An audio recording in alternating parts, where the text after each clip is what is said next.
Hello, beautiful people. Today I'm going to talk about fear. I remember when I really wanted to understand how to overcome fear.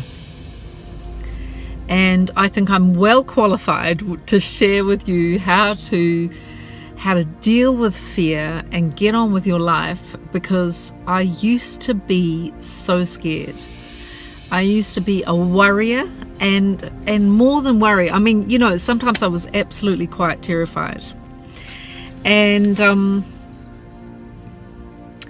I think if you're watching this because you experience fear, well, I'm excited for you, because my understanding of fear is that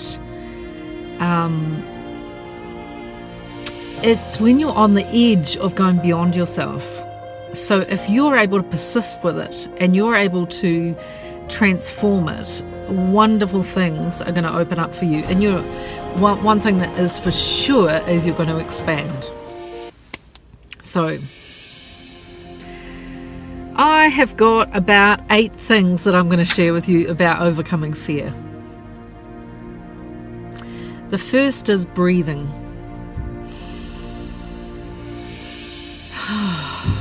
Our breath is an absolute lifesaver, and it's also like a gateway into alternative states of being. And by that I don't mean being high or hallucinating or whatever. I'm just talking about freeing ourselves from that cramp that we get when we get stuck in an emotion. It can literally liberate us from that stuck place. So use your breath every time you get scared. Breathe in the good feeling and breathe out the fear. Breathe in the good feeling and breathe out the fear, and just keep on doing it as much as you need to. Not necessarily to get rid of the feeling of being afraid, although of course you want to get rid of it. It's more to help you survive the moment, survive the moment and do whatever it is that you're called to do anyway. The second thing is, and I think this is a fantastic secret, as it were, that is, so if you're wanting to do something and you're going into fearful overwhelm, go wide. And by that I mean, remember your biggest vision for what it is, for the outcome that you want, right? So go wide. Imagine your best possible outcome in all of its wonderfulness.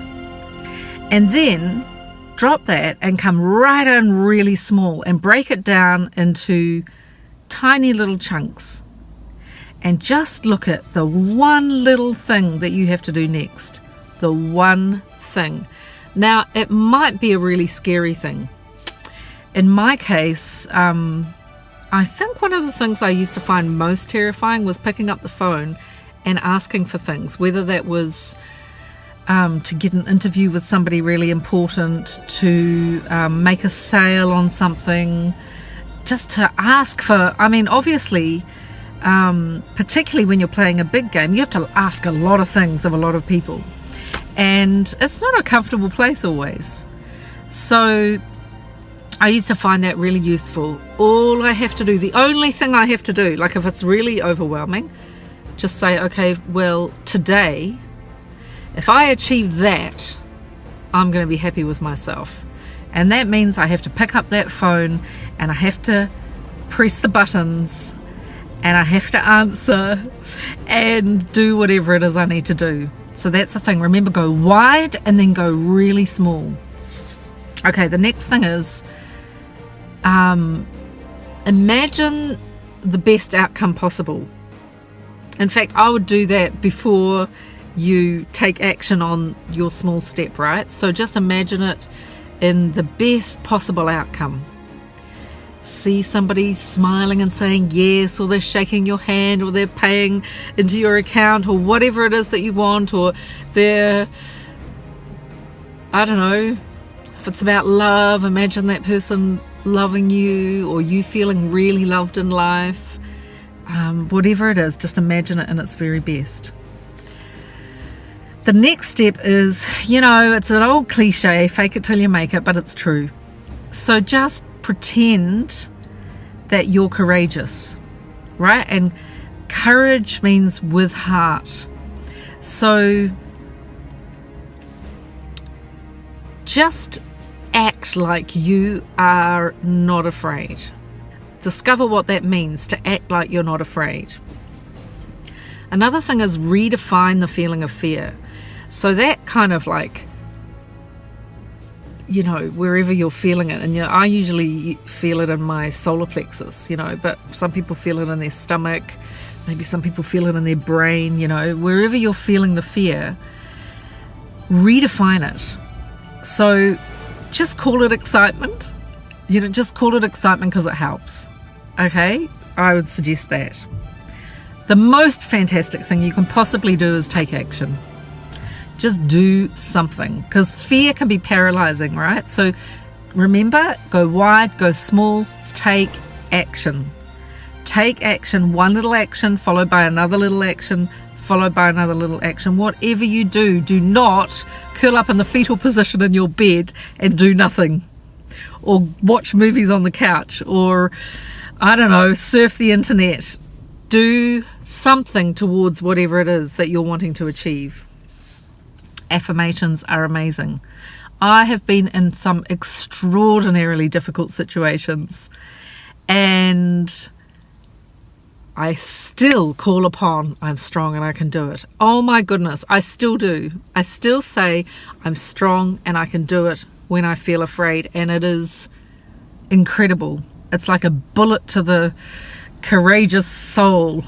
So do that. It's like your sword. I'm strong and I can do it. And the other thing is, get used to doing scary things. So add a little scary something in your day.